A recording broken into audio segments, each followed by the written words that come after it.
ಇವೆಲ್ಲರೂ ಸಹ ಒಂದು ಗೌರವವನ್ನು ಸಲ್ಲಿಸಬೇಕು ಅಂತ ಈ ಮುಖಾಂತರ ಈ ಒಂದು ಕಾರ್ಯಕ್ರಮಕ್ಕೆ ವಿಶೇಷವಾಗಿ ನಮ್ಮ ಅರ್ಚಕರು ಸಹ ಈ ಒಂದು ಕಾರ್ಯಕ್ರಮವನ್ನು ಯಶಸ್ವಿಯಾಗಿ ನಮ್ಮ ಧರ್ಮದ ಸಂಪ್ರದಾಯದ ಆಚರಣ ವಿಧಿವಿಧಾನಗಳ ಮುಖಾಂತರ ನಮಗೆ ಈ ಕಾರ್ಯಕ್ರಮವನ್ನು ಯಶಸ್ವಿಯಾಗಿ ನಡೆಸಿಕೊಂಡಿದ್ದಾರೆ. ಅವರಿಗೂ ಸಹ ತುಂಬ ಧನ್ಯವಾದಗಳು.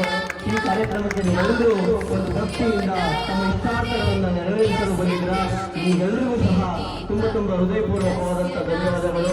ದೇವರು ತಮಗೆ ಇನ್ನಷ್ಟು ಶಕ್ತಿಯನ್ನು ಕೊಡಲಿ ಅಂತ ನಾವು ಏನಪ್ಪ ಅಂತಂದರೆ ಒಂದು ಸಮಾಜದಲ್ಲಿ 2013ರಿಂದ ಶಿಕ್ಷಣ, ಸ್ವಚ್ಛತೆ, ಆರೋಗ್ಯದ ಬಗ್ಗೆ ಒಂದಷ್ಟು ಕಾಳಜಿನ ಇಟ್ಕೊಂಡು ಸಾಮಾಜಿಕವಾಗಿ 4 ಜನಕ್ಕೆ ಯಾವ ರೀತಿ ಜಾಗೃತಿ ಮೂಡಿಸುವಂಥ ಒಂದು ಕಾರ್ಯಕ್ರಮವನ್ನು ಈ ಒಂದು ಕೋವಿಡ್ ಬಂದ ನಂತರ ಏನು ಇತ್ತೀಚಿನ ದಿನಗಳಲ್ಲಿ ಪ್ರತಿಯೊಬ್ಬರಿಗೂ ಒಂದು ಆರೋಗ್ಯದ ಸಮಸ್ಯೆ ಉಲ್ಬಣ ಆಗ್ತಿರ್ತದೆ. ಅಂಥ ಸಂದರ್ಭದಲ್ಲಿ ಇವತ್ತು ನಾವು ಮಾಧ್ಯಮಗಳಲ್ಲಿ ಎಲ್ಲರೂ ನೋಡ್ತಾ ಇದ್ದಾರೆ, ಹೃದಯಘಾತ ಆಗ್ತಾ ಇದೆ ಸಾಕಷ್ಟು ಮಕ್ಕಳಿಗೆ, ಯುವಕರಿಗೆ, ಯಾರಿಗೆ ಯಾವಾಗ ಆಗ್ತಾ ಇದೆ ಅಂತ ಗೊತ್ತಾಗ್ತಿಲ್ಲ.